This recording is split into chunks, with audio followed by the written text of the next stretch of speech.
Jadi orang jamaah tabligh, orang dakwah ini bukan bodoh gitu, tidak. Mereka juga belajar.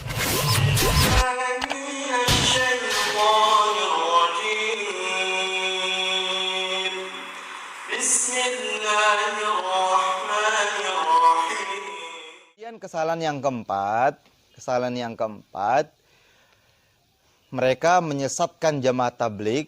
Beliau menyesatkan jamaah tabligh disebabkan berdakwah tanpa ilmu. Nah, berdakwah tanpa ilmu. Nah, sekali lagi tidak ada jamaah tabligh yang berdakwah tanpa ilmu. Mana mungkin mereka berdakwah, yang mana artinya dakwah itu mengajak sholat, tapi mereka tidak tahu ilmunya, pentingnya sholat.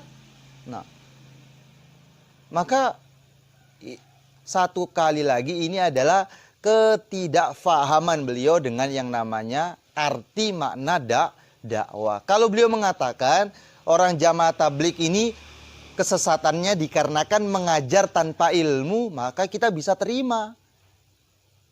Kalau memang ada orang-orang jamaah tabligh yang mengajar tanpa ilmu. Dan yang namanya jamaah tabligh tidak ada orang mengajari menjadi ustadz, sok-sok menjadi ustadz, sok-sok menjadi pengajar tanpa disertai ilmu. Tidak, kalau mengajak mereka semua mengajak.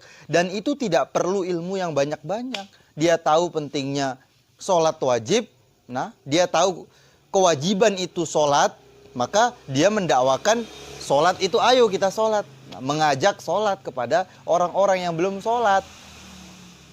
Jadi demikian, bukan dakwah tanpa ilmu, keliru. Tidak masuk akal orang dakwah tanpa ilmu itu. Kemudian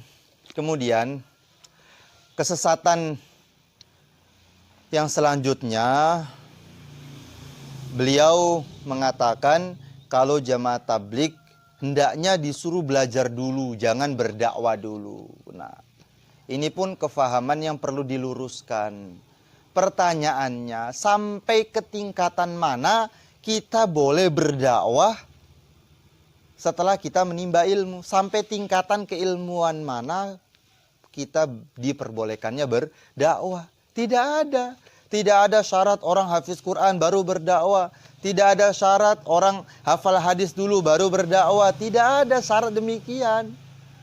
Bahkan Nabi SAW dengan para sahabatnya, ketika ada sahabat yang mengucapkan la ilaha illallah Muhammadur Rasulullah, asyhadu an la ilaha illallah wa asyhadu anna Muhammadar Rasulullah, maka seorang sahabat bertanya, ya Rasulullah, apa yang saya perbuat?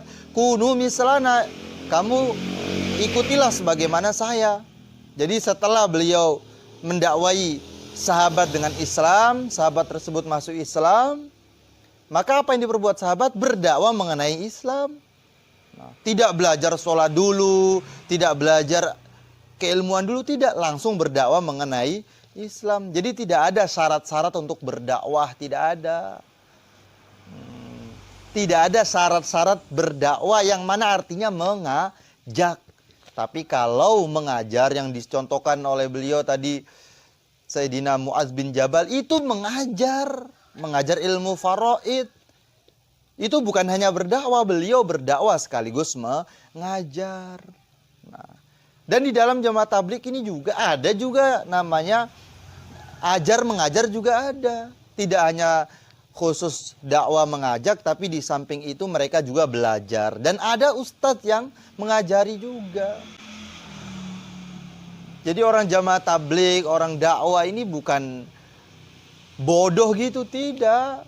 Mereka juga belajar agama dengan metode yang sudah dirumuskan oleh para ulama kita. Ini hanya metode 3 hari, 40 hari. Ini hanya metode 4 bulan. Ini hanya metode untuk memperbaiki diri dan menyebarkan agama, menyebarkan Islam. Ini hanya metode saja.